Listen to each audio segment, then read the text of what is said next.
Olá, meus irmãos, graça e paz seja convosco. A lição de quinta-feira nos traz o título Vocês são daqui de baixo. Para quem Jesus falou isso? Por que ele disse isso? O que ele quis dizer com isso? Primeira questão: Jesus falou isso, irmãos, para os líderes, para os fariseus, para as pessoas que eram de contra o ensinamento de Cristo e de forma específica sobre sua divindade e, acima de tudo, pela sua relação com o Pai. É a primeira resposta. Segundo, por que ele disse isso? Jesus quis evidenciar que ele tinha o testemunho real de quem ele realmente era. E no verso 18, irmãos, isso aqui é muito forte. Olha só. Eu sou uma testemunha e meu pai que me enviou é outra.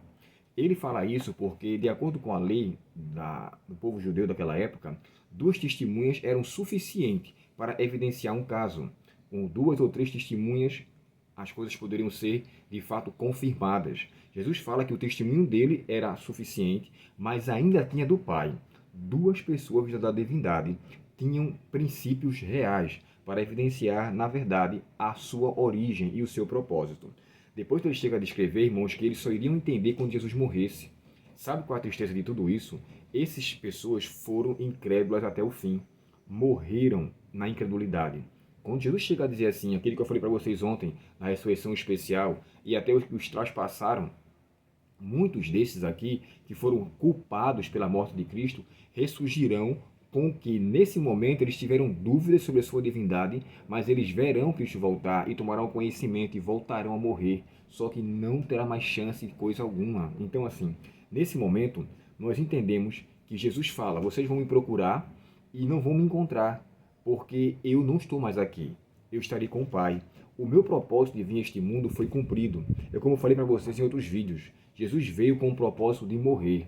O propósito de Cristo nesse mundo não foi fazer coisa alguma diferente do que vir para morrer. É claro que ele veio ensinar, ele veio nos trazer luz sobre a verdadeira importância de ser uma pessoa de moralidade íntegra, mas o propósito de Cristo, irmãos, foi morrer para nos dar salvação. Ele veio aqui para desfazer, para aniquilar a morte eterna. E a morte dele foi para esse propósito. E quando eu observo aqui a maneira como ele era visto e as pessoas como o recebiam, isso é tão triste quanto devastador, porque a sua resistência ou a resistência dos líderes daquela época faziam com que eles não só permanecessem na incredulidade, mas confirmasse a sua perdição. Nenhuma pessoa que não acreditasse em Cristo poderia ser salva. É tanto que ele fala, né? Quem crê e for batizado será salvo. Quem, porém, não crê será condenado. Então a crença vem antes do batismo, até porque o batismo é o resultado de uma crença. E a pessoa que se batiza sem crer, ainda assim se perderá. É tanto que ele fala no final, e quem não crê e não for batizado. Ele não fala a expressão não for batizado, só quem não crê. Quem, porém, não crê, será condenado. E aqui tem a pergunta aqui. Resuma a interação entre Jesus e esses líderes. Quais os textos bíblicos ajudam a explicar por que muitas pessoas os rejeitaram? O verso 18, quando eu falei para vocês, fala da relação de Cristo com o Pai. O verso 21 fala assim, ó, vocês me procurarão, mas não encontrarão. Vocês procurarão por mim, mas morrerão. Olha só, morrerão em seus pecados. Não pode ir para onde eu vou. Aí ele ficou, agora o povo ficou, gente, como assim? Ele vai se matar? Ele vai se suicidar? É o que está no verso 22. Jesus quis mostrar o seguinte, se a sua natureza não envolvesse uma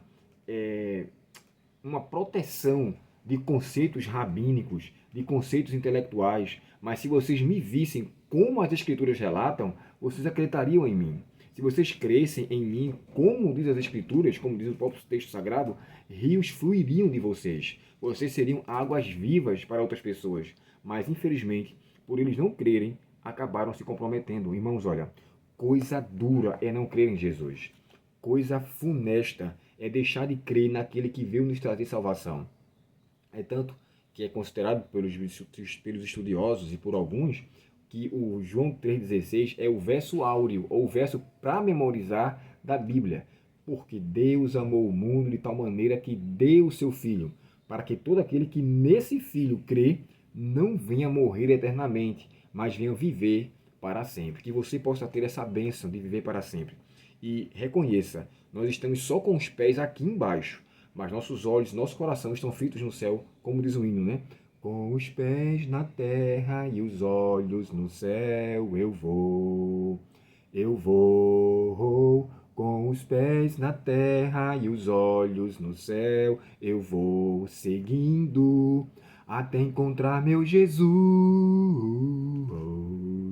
Então, assim, você tenha certeza de que é em Cristo, com os pés aqui e com os olhos fitos nele, que nós iremos alcançar a nossa tão sonhada redenção. Somos daqui de baixo por sermos terrestres, mas não somos terrenos, não somos criaturas, como diz o hino, né? Ó tu herdeiro do reino celeste, não dormitas perto do lar. Deus abençoe você e que eu e você sejamos cidadãos do reino celestial, não dessa terra. Somos aqui como seres humanos, mas crentes, convictos e redentivos pelo que Cristo realizou por mim e por você. Considere essa palavra, creia em Cristo e que Ele faça de você e de mim novas criaturas para o Senhor. Vamos orar? Obrigado, querido Pai, pela Tua palavra e nos ajuda a não guardarmos em nosso coração conceitos terrenos, conceitos lógicos ou conceitos que comprometem a nossa crença contigo. Dá neste dia a tua paz, perdoa nossos pecados e nos dá a vitória, Senhor, em nome de Jesus. Amém. Que Deus te faça vencedor nesse dia, que você seja uma pedra viva para a honra e glória de Deus e um fundamento para aquilo que Deus quer para a sua vida. Forte abraço e até o próximo estudo, se Deus quiser. Até logo.